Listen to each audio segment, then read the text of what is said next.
ಕರ್ತನಲ್ಲಿ ನಮಗೆ ಅತ್ಯಂತ ಪ್ರಿಯರಾದ ದೇವ ಮಕ್ಕಳೆಲ್ಲರಿಗೂ ರಕ್ಷಕನಾದ ಯೇಸು ಕ್ರಿಸ್ತನ ನಾಮದಲ್ಲಿ ಶುಭವನ್ನು ತಿಳಿಸುತ್ತೇನೆ. I wish you a very very happy and blessed Christmas.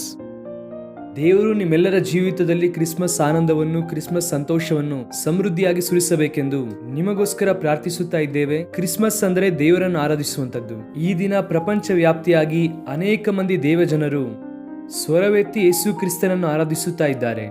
ಆತನು ಈ ಲೋಕಕ್ಕೆ ಯಾಕೆ ಬಂದರು, ಯಾಕೆ ಬರಬೇಕಾಯಿತು ಎಂಬುದಾಗಿ ತಿಳಿದುಕೊಂಡು ಆರಾಧಿಸುವಂಥದ್ದು ಬಹಳ ಅದ್ಭುತವಾದ ವಿಷಯ.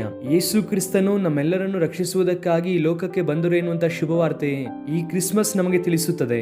ಅನೇಕರು ಕ್ರಿಸ್ಮಸ್ ಅಂದರೆ ಹೊಸ ಬಟ್ಟೆಯನ್ನು ಉಟ್ಟುಕೊಳ್ಳುವಂಥದ್ದು, ಮನೆ ಮೇಲೆ ಸ್ಟಾರ್ ಹಾಕುವಂಥದ್ದು, ಅಡುಗೆಯನ್ನು ಮಾಡಿ ಸ್ನೇಹಿತರೊಂದಿಗೆ ಆನಂದಿಸುವಂಥದ್ದೆಂದು ಅಂದುಕೊಳ್ಳುತ್ತಾರೆ. ಆದರೆ ಎಲ್ಲದಕ್ಕಿಂತಲೂ ಪ್ರಧಾನವಾದ ಆಧ್ಯಾತ್ಮಿಕವಾದ ಅರ್ಥವು ಕ್ರಿಸ್ಮಸ್ ಅಂದರೆ ಯೇಸು ಕ್ರಿಸ್ತನನ್ನು ಆರಾಧಿಸುವಂಥದ್ದು.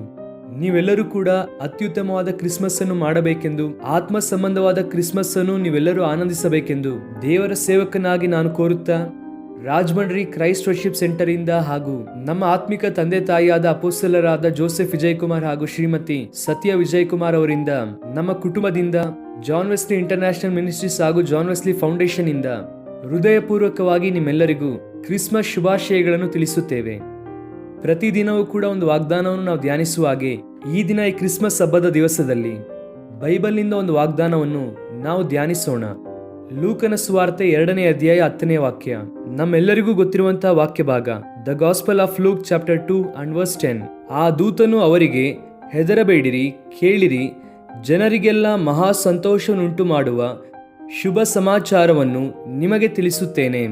ದೇವರು ಈ ವಾಗ್ದಾನದ ಮೂಲಕ ನಿಮ್ಮೆಲ್ಲರನ್ನು ಕೂಡ ಬಲಪಡಿಸಬೇಕೆಂದು ಈ ದಿನ ಕೋರುತ್ತಿದ್ದಾರೆ. ಹೆದರಬೇಡಿರಿ, ಫಿಯರ್ ನಾಟ್. ಯಾವುದಕ್ಕಾಗಿ ಭಯಪಡುತ್ತಾ ಇದ್ದೀರಾ? ಯಾವ ವಿಷಯ ನಿಮ್ಮನ್ನು ಕಳವಳಪಡಿಸುತ್ತಿದೆ? ಯಾವ ವಿಷಯಕ್ಕಾಗಿ ಆತಂಕ ಪಡುತ್ತಿದ್ದೀರಾ? ನಿನ್ನ ಹಿಂದಿನ ಜೀವಿತ ನೆನೆಸಿಕೊಂಡು ಆತಂಕ ಪಡುತ್ತಿದ್ದೀಯಾ? ಹಿಂದೆ ನೀನು ಮಾಡಿದಂತಹ ತಪ್ಪು ಅಪರಾಧಗಳು, ನೀನು ತೆಗೆದುಕೊಂಡಂತಹ ತಪ್ಪು ನಿರ್ಧಾರಗಳು ನಿನ್ನ ಭವಿಷ್ಯವನ್ನು ಹಾಳು ಮಾಡುತ್ತದೆ ಎಂದು ಆ ಬಾಧೆ ನಿನ್ನಲ್ಲಿದೆಯಾ? ಅಥವಾ ನಿನ್ನ ಭವಿಷ್ಯದ ಕುರಿತಾಗಿ ಬಾಧೆ ಪಡುತ್ತಾ ಇದ್ದೀಯಾ? ನಾಳೆ ಏನಾಗುತ್ತದೋ ಅಥವಾ ಬರುವ ವರ್ಷದಲ್ಲಿ ಏನಾಗುತ್ತದೋ ಎನ್ನುವಂತ ಆಲೋಚನೆ ಅತಿ ತೀವ್ರವಾಗಿ ನಿನ್ನನ್ನು ಕಳವಳಪಡಿಸುತ್ತಾ ಇದೆಯಾ? ದೇವರು ನಿನ್ನೊಂದಿಗೆ ಮಾತನಾಡುತ್ತಾ ಇದ್ದಾರೆ ಕ್ರಿಸ್ಮಸ್ ಹಬ್ಬದಲ್ಲಿ. ಹೆದರಬೇಡಿರಿ. ಆ ದೇಶದಲ್ಲಿ ಇದ್ದಂತಹ ಕುರುಬರು ರಾತ್ರಿಯ ವೇಳೆಯಲ್ಲಿ ತಮ್ಮ ಕುರಿ ಹಿಂಡನ್ನು ಕಾಯುತ್ತಿದ್ದಾರೆ. ಅವರಲ್ಲಿ ಭಯ ಇದೆ, ಇನ್ನು ಎಷ್ಟು ಕಾಲ ಈ ಕುರಿಗಳನ್ನು ಮೇಯಿಸಬೇಕು? ಯಾಕಂದ್ರೆ ಇತಿಹಾಸಗಾರರು ಹೇಳುವಂತಹ ಮಾತು ಏನೆಂದರೆ, ಈ ಕುರುಬರು ಆ ಕುರಿಗಳನ್ನು ಬೆತ್ಲೆಹೇಮ್ ಹೊಲದಲ್ಲಿ ಮೇಯಿಸಿದ ನಂತರ ಅವುಗಳನ್ನು ಯೆರೂಸಲೇಮಿಗೆ ಕರೆತರುತ್ತಾರೆ. ಅಲ್ಲಿಂದ ಯೆರೂಸಲೇಮಿನ ದೇವಾಲಯಕ್ಕೆ ಕರೆತರುವಾಗ ಅಲ್ಲಿ ಮನುಷ್ಯರು ತಮ್ಮ ಪಾಪದ ನಿಮಿತ್ತವಾಗಿ, ತಮ್ಮ ಅಪರಾಧಗಳ ನಿಮಿತ್ತವಾಗಿ ಕುರಿಗಳನ್ನು ಯಜ್ಞವಾಗಿ ಅರ್ಪಿಸುತ್ತಾ ಇದ್ದರು. ಹಳೆಯ ಒಡಂಬಡಿಕೆಯಲ್ಲಿ ಸ್ಯಾಕ್ರಿಫೈಸ್ ಎನ್ನುವಂಥದ್ದು ಇತ್ತು. ಅವರಲ್ಲಿ ಬಹುಶಃ ಇದ್ದಂಥ ಆಲೋಚನೆ ಏನೆಂದರೆ, ಇನ್ನೆಷ್ಟು ಕಾಲ ಇದನ್ನು ಮೇಯಿಸಬೇಕು? ಇನ್ನೆಷ್ಟು ಕಾಲ ಮನುಷ್ಯ ತನ್ನ ಪಾಪದ ನಿಮಿತ್ತವಾಗಿ ಕುರಿಗಳನ್ನು ಅರ್ಪಿಸುತ್ತಾ ಇರಬೇಕು? ಮನುಷ್ಯರಿಗೋಸ್ಕರವಾಗಿ ದೇವರು ಯಾವಾಗ ನಿತ್ಯ ಬಲಿಯಾಗಿ ಬರುತ್ತಾರೆ ಎನ್ನುವಂಥ ಆಲೋಚನೆ ಅವರಲ್ಲಿ ಇದ್ದಾಗ ದೇವರ ದೂತನು ಅವರಿಗೆ ಕೊಟ್ಟಂತ ಒಂದು ಶುಭ ವರ್ತಮಾನ ಏನೆಂದರೆ, ಎಸ್, ಸರ್ವಲೋಕವನ್ನು ರಕ್ಷಿಸುವುದಕ್ಕಾಗಿ ಅವರ ಪಾಪವನ್ನು ಹೊರುವಂತಹ ದೇವರ ಕುರಿಮರಿ ಈ ಲೋಕಕ್ಕೆ ಬಂದರೂ ಅವರೇ ಕರ್ತನಾದ ಯೇಸು ಕ್ರಿಸ್ತನು. ಗಮನಿಸಿ ಪ್ರಿಯರೇ, ಒಂದು ಕುರಿಮರಿ ಹುಟ್ಟುವಂತ ವಿಷಯವು ಮೊದಲನೆಯದಾಗಿ ಕುರುಬರಿಗೆ ತಾನೇ ಗೊತ್ತಾಗುತ್ತದೆ. ಯೇಸು ಕ್ರಿಸ್ತನು ಹುಟ್ಟಿದ್ದಾರೆ ಎನ್ನುವಂತಹ ವಿಷಯವು ಮೊದಲು ಕುರುಬರಿಗೆ ತಿಳಿಸಲ್ಪಟ್ಟಿತು. ಅಂದರೆ ನೀವು ಆಲೋಚನೆ ಮಾಡಿ ನೋಡಿ, ದೇವರ ವಾಕ್ಯ ಎಷ್ಟು ಉನ್ನತವಾದದೆಂದು. ದೇವರು ನಮ್ಮೆಲ್ಲರಲ್ಲಿರುವಂತಹ ಭಯವನ್ನು ತೊಲಗಿಸುವುದಕ್ಕಾಗಿ ಈ ಲೋಕಕ್ಕೆ ಬಂದರು. ಒಂದು ಮಾತನ್ನು ಹೇಳುತ್ತೇನೆ, ಗಮನಿಸಿರಿ. ರಕ್ಷಕನು ನಮ್ಮ ಪಕ್ಕದಲ್ಲಿದ್ದಾನೆಂಬುದಾಗಿ ಗೊತ್ತಾದಾಗ, ರಕ್ಷಕನು ನಮಗೋಸ್ಕರವಾಗಿ ಹುಟ್ಟಿದ್ದಾರೆಂಬುದಾಗಿ ಗೊತ್ತಾದಾಗ ನಾವು ಧೈರ್ಯವನ್ನು ಹೊಂದಿರುತ್ತೇವೆ. ಯಾವುದಾದ್ರೂ ಅಪಾಯದಲ್ಲಿರುವಂತಹ ವ್ಯಕ್ತಿ ರೋಡ್ ಮೇಲೆ ಹೋಗುತ್ತಿರುವಾಗ ಅವನು ಕಳ್ಳರ ಕೈಗೆ ಸಿಕ್ಕಿಕೊಂಡು ಆ ಅಪಾಯದಲ್ಲಿರುವಂಥ ವ್ಯಕ್ತಿಯ ಬಳಿ ಒಂದು ರಕ್ಷಕ ವ್ಯಾನ್ ಬಂದಾಗ ಅವ್ರಿಗೆ ಎಷ್ಟು ಧೈರ್ಯವಾಗಿ ಇರುತ್ತದೋ, ಪಾಪದಲ್ಲಿ ಜೀವಿಸುತ್ತಾ ಇರುವಂತಹ ಈ ಮನುಷ್ಯರಿಗೆ ಪಾಪದಿಂದ ರಕ್ಷಿಸುವಂತಹ ದೇವರು ಬಂದರು, ಪಾಪವನ್ನು ಪರಿಹರಿಸುವಂತಹ ದೇವರು ಬಂದಿದ್ದಾರೆಂಬುದಾಗಿ ಸುದ್ದಿ ಗೊತ್ತಾದಾಗ ಖಚಿತವಾಗಿ ಧೈರ್ಯ ಇರುತ್ತದೆ. ರಕ್ಷಣೆ ಹೊಂದಿದಂಥವರಿಗೆ ಇರುವಂತಹ ಧೈರ್ಯ ಈ ಭೂಮಿಯಲ್ಲಿ ಬೇರೆ ಯಾರಿಗೂ ಇಲ್ಲ ಅನ್ನುತ್ತಾರೆ. ಯಾಕೆ ಅಂದರೆ ದೇವರು ಅವರ ಜೀವಿತದಲ್ಲಿರುವಂತಹ ಭಯವನ್ನು ತೊಲಗಿಸಿ ನೂತನ ಶಕ್ತಿಯನ್ನು ಅವರಿಗೆ ಅನುಗ್ರಹಿಸಿದ್ದಾರೆ. ನಿಮಗೋಸ್ಕರವಾಗಿ ರಕ್ಷಕನು ಹುಟ್ಟಿದ್ದಾರೆ.